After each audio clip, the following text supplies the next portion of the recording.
দলের মোট আয় হয়েছে 15,65,94,842। আমি আবারও বলছি 15,65,94,842।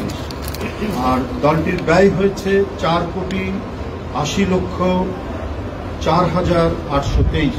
আবার বলছি দলটির মোট ব্যয় হয়েছে 4,80,04,823। সব মশার বিরুদ্ধে সুরক্ষা দিতে এলো বসুন্ধরা এক্সট্রিম অ্যারোসল, মশার বিরুদ্ধে এক্সট্রিম সুরক্ষা। আপনারা অনেক সময় প্রশ্ন করেন যে আমাদের আয়ের উৎসটা কি, সেটাও আমরা এখানে জানিয়ে দিয়েছি। জাতীয় নির্বাহী কমিটির মাসিক চাঁদা, বই পুস্তক বিক্রয়, বিভিন্ন ব্যক্তি ও প্রতিষ্ঠান হতে অনুদান, ব্যাংক হতে অর্জিত সুদ, এটা হচ্ছে আমাদের সোর্স, আমাদের আয়ের সোর্স।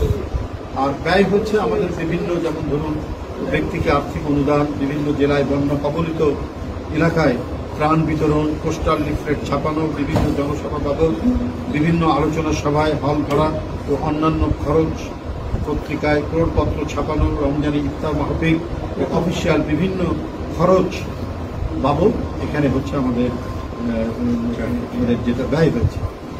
তো এই মধ্যে আমাদের টোটাল আয়ের মধ্যে যে ব্যয় হয়েছে এর মধ্যে আমাদের উদ্বৃত্ত রয়েছে 2024-এর পঞ্জিকা বছরের মোট উদ্বৃত্ত হচ্ছে 10,85,90,019 টাকা। আমি আবারও বলছি 10,85,90,019 টাকা, যা ব্যাংকে গচ্ছিত আছে। বন্ধুরা, নির্বাচন কমিশনের বিধান অনুযায়ী এটি প্রতি বছর 31শে জুলাইয়ের মধ্যে আমরা দলের আয় ব্যয়ের প্রতিবেদনটি এখানে জমা দেই। এটা বেশ কয়েক বছর ধরে যে প্রেসিডেন্স, যে নজিরটি স্থাপিত হয়েছে তার কোনো ব্যত্যয় হয়নি। সেইভাবেই আমরা এটা দিয়ে আসছি। এবং এক্ষেত্রে আমরা আয় কিভাবে আমাদের হয়েছে, আমরা কোন কোন খাতে ব্যয় করেছি, সেগুলো আমাদের পুঙ্খানুপুঙ্খ রূপে যে নিরীক্ষা অডিট যে রিপোর্টটি, সেই রিপোর্টটির মধ্যে সেটা উল্লেখ আছে। সুতরাং আমরা আপনাদের কাছে মোট এই জিনিসটা এখানে উল্লেখ করলাম এবং আমরা আশা করি যে গণতন্ত্রের পথে হাঁটার যে প্রক্রিয়া, নির্বাচন কমিশনে এসে বাংলাদেশ জাতীয়তাবাদী দল বিএনপি আমাদের অডিট রিপোর্টটি জমা দিয়েছে।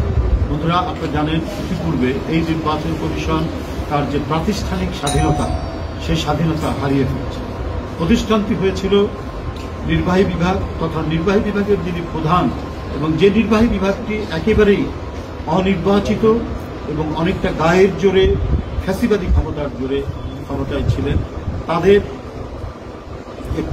যে ফ্যাসিবাদী যে অস্ত্রের একটি প্রতিষ্ঠান হিসেবেই তারা গড়ে তোলার চেষ্টা করছে।